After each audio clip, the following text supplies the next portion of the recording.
मेरे मना करने के बावजूद तुम कहाँ जा रहे हो? अपने पापा के मना करने के बावजूद मैं यहाँ आ गया।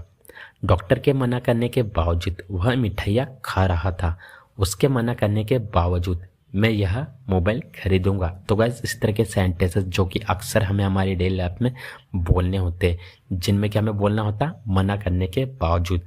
तो गाइस, इस तरह के सभी सेंटेंसेस को इंग्लिश में कैसे बोला जाता है आज की इस वीडियो में हम लोग सीखेंगे। तो इस तरह के सेंटेंसेस को इंग्लिश में बोलने के लिए हम फ्रेज यूज करते हैं। वह है डिस्पाइट माई रिफ्यूजल, जिसका हिंदी मीनिंग होता है या मेरे मना करने के बावजूद।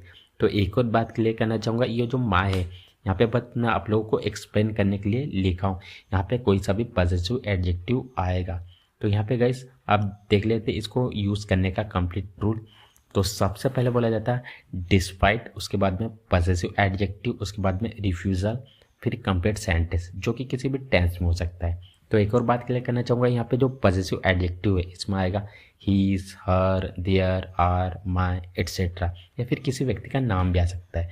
तो आइए आप कुछ एग्जाम्पल्स लेते हैं ताकि इसे और बेटर तरीके से सीख सके। मेरे मना करने के बावजूद तुम कहाँ जा रहे हो?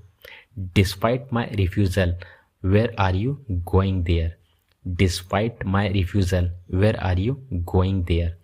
अपने पापा के मना करने के बावजूद मैं यहाँ आया। Despite my father's refusal I came here. Despite my father's refusal I came here. Doctor के मना करने के बावजूद वह मिठाइयाँ खा रहा था। Despite doctor's refusal he was eating sweets. Despite doctor's refusal he was eating sweets. उसके मना करने के बावजूद मैं यहाँ मोबाइल खरीदूंगा। Despite his refusal I will purchase this mobile. Despite his refusal I will purchase this mobile. Teacher के मना करने के बावजूद बच्चे क्लासरूम के बाहर खेल रहे थे। Despite teachers refusal children were playing outside of classroom. Despite teachers refusal children were playing outside of classroom. Computer सीखना हमारी ज़रूरत बन गई है। विज्ञान हमारी ज़रूरत बन गया है। अब पैसा कमाना मेरी ज़रूरत बन गई है। मोबाइल आजकल हमारी ज़रूरत बन गया है। तो गाइस, इस तरह के सेंटेंसेस जो कि आप लोगों ने अपनी डेली लाइफ में कभी न कभी जरूर बोले होंगे, आई एम श्योर सुने भी होंगे इस तरह के सेंटेंसेस जिनमें कि हमें बोलना पड़ जाता है ज़रूरत बन गई। तो गाइस, इस तरह के सभी सेंटेंस को इंग्लिश में बोलने के लिए जिस स्ट्रक्चर का यूज़ किया जाता है वो है, सबसे पहले बोला जाता है सब्जेक्ट, उसके बाद में has oblique have plus become plus positive adjective, उसके बाद में नेसेसिटी या फिर नीड। आप इन दोनों में से किसी का भी यूज़ कर सकते हो, डिपेंड करता है कि आप बोलना क्या चाह रहे हो। तो वैसे यहाँ पे एक और बात क्लियर करना चाहूँगा, यहाँ पे जो हैज़ है वो एज ए सिंगुलर सब्जेक्ट के साथ में यूज़ किया जाएगा और जो हैव है वो प्लूरल सब्जेक्ट के साथ में यूज़ किया जाएगा। तो आइए यहाँ पे कुछ एग्जाम्पल्स लेते हैं। आप यहाँ पे एग्जाम्पल्स देखोगे तो अपने आप समझ जाओगे। कंप्यूटर सीखना हमारी ज़रूरत बन गई है। Learning computer has become our necessity, या फिर learning computer has become our need. विज्ञान हमारी ज़रूरत बन गया है। Science has become our necessity, या फिर science has become our need.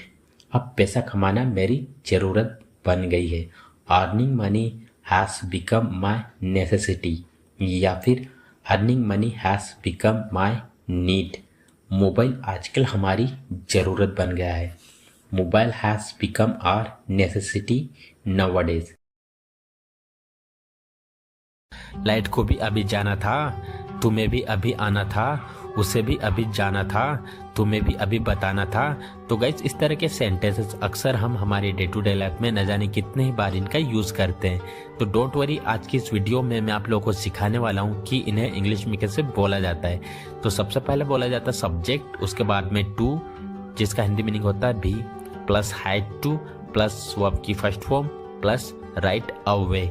Guys, यहाँ सेंटेंस के एंड में क्वेश्चन मार्क ना लगाए, क्योंकि इस तरह के सेंटेंसेस में हमें सामने वाले को पूछते नहीं है, सिंपली बोलते हैं। ये सिंपली स्टेटमेंट होती है।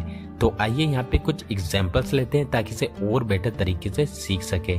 लाइट को भी अभी जाना था, the power too had to go off right away, the power too had to go off right away. तुम्हें भी अभी पूछना था, you too had to ask right away, you too had to ask right away. उसे भी अभी आना था, he too had to come right away, he too had to come right away. तुम्हें भी अभी बताना था, you too had to tell right away, you too had to tell right away. तुम्हें भी अभी निकलना था, you too had to leave right away, you too had to leave right away. तुम्हें भी अभी मिलना था, you too had to meet right away, you too had to meet right away. तुम्हें भी अभी खाना खाना था, you too had to eat the food right away, you too had to eat the food right away. उसे भी अभी जाना था, too had to go right away, she too had to go right away. मैं अपनी मर्जी का मालिक हूँ, वह किसी की नहीं सुनेगी, वह अपनी मर्जी की मालिक है। उसका भाई अपनी मर्जी का मालिक है, क्या तुम अपनी मर्जी के मालिक हो? तो गाइस इस तरह के सेंटेंसेस जो कि हमें हमारी डे टू डे लाइफ में न जाने कितने ही बार इनका यूज़ करना होता है। तो गाइस आज की इस वीडियो में मैं आप लोगों को सिखाने वाला हूँ कि इन्हें इंग्लिश में कैसे बोला जाता है। तो गाइस इन्हें इंग्लिश में बोलने के लिए हम जिस फ्रेज का यूज़ करते हैं वो the master of owns one will. इसका हिंदी मीनिंग होता है अपनी मर्जी का मालिक होना। तो आइए गाइस इसको यूज़ करने का कंप्लीट रूल जान लेते हैं। तो सबसे पहले बोला जाता है सब्जेक्ट, उसके बाद में हेल्पिंग वर्ब के बाद में द मास्टर ऑफ, फिर उसके बाद में पॉसेसिव एडजेक्टिव, फिर उसके बाद में ऑब्जेक्ट। गाइस यहाँ पे एक और बात बता देना चाहूँगा, पॉसेसिव एडजेक्टिव में आएगा जैसे कि my, your, his, her, their etcetera. तो गाइस चलिए यहाँ पे कुछ एग्जाम्पल्स ले लेते हैं ताकि इसे और बेटर तरीके से सीख सके। मैं अपनी मर्जी का मालिक हूँ, I am the master of my own will, I am the master of my own will. वह किसी की नहीं सुनेगी, वह अपनी मर्जी की मालिक है। She will not listen to anyone, she is the master of her own will, she will not listen to anyone, she is the master of her own will. उसका भाई अपनी मर्जी का मालिक है। Her brother was the master of his own will, her brother was the master of his own will. क्या तुम अपनी मर्जी के मालिक हो?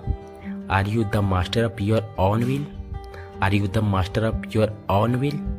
वह अपनी मर्जी का मालिक था। He was the master of his own will, he was the master of his own will. क्या वह अपनी मर्जी की मालिक थी? Was she the master of her own will, was she the master of her own will. मेरा भाई अपनी मर्जी का मालिक है। My brother is the master of his own will. My brother is the master of his own will.